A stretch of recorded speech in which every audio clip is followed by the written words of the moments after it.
dia lebar sikit lah.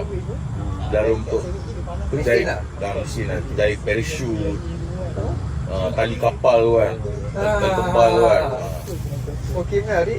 Memang satu lagi company aku tak jual pun barang tu kat Malaysia.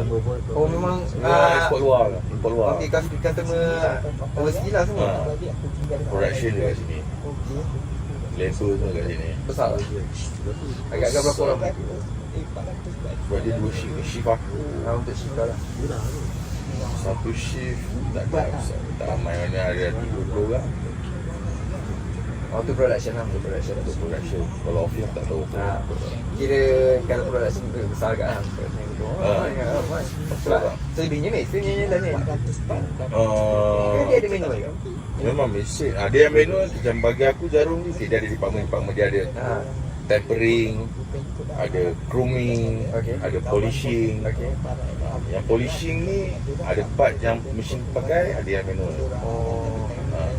Tempering, stamping apa semua ni mesin pakai.